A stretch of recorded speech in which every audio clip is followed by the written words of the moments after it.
Welcome to HortTube. My name is Jim Putnam. In this video, I'm going to be planting this Feelin Blue Deodar Cedar, Weeping Deodar Cedar, in this space right here. I've dug the hole already. A lot of clay in this spot.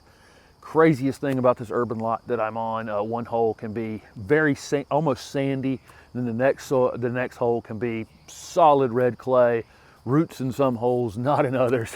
It's just this house has been here a long time. It's had a lot of different landscaping over the years. The soil's been moved around a lot. It's just, who knows what you're going to get in the next hole.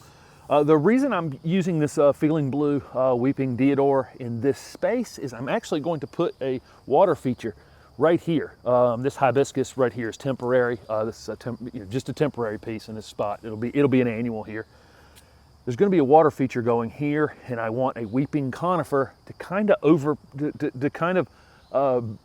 weep down over the top of it almost, or appear to be weeping down over the top of it from slightly behind it.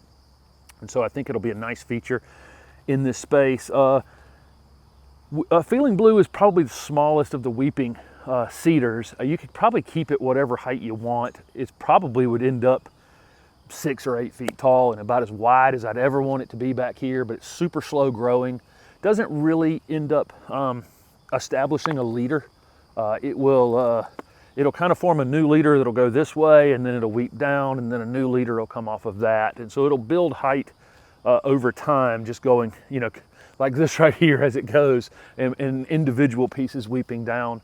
But it doesn't like establish a leader that goes straight up and becomes a conical, typical shape of an upright conifer. It's hardy in 6 to 9. Not really that much to know about it, other than it needs well-drained soil. I mean, that's true with pretty much any conifer you're planting. Very few are going to want to sit in a space that's going to stay wet between rains. And so I just mounded up a little bit in my clay-based soil. There's a little bit of compost that was already, I put down a layer of compost here.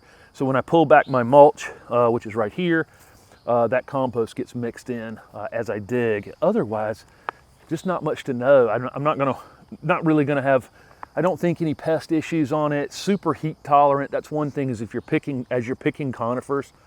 I'm in zone 7B. This is a conifer that's hardy in zone 6 to 9. I would highly recommend that if you're in the southeast to get conifers that are well more hardy than our area. If you're trying some of the eastern arborvitas like emerald arborvita or some of those, they have definitely, I see them in the landscape taking tremendous heat and drought stress now, and they're barely hardy here. What I'm saying is, don't plant a conifer that's barely hardy in your area. Get one that's several zones more hardy than your area for heat tolerance. Holly has decided to join us in the shot. So I'm just going to stick this deodar in the ground here, and then I'll show it to you after it's in the ground.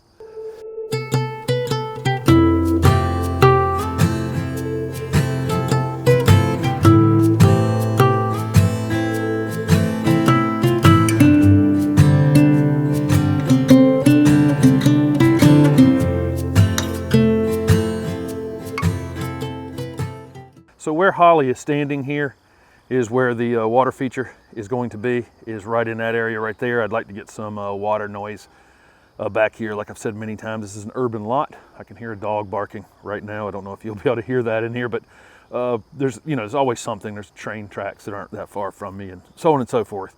So I'd like to just get some sort of noise going back here other than urban noises. And that hibiscus, like I said, is a temporary feature in that space. And here's this weeping deodar right here, Feelin Blue Weeping Deodar Cedar.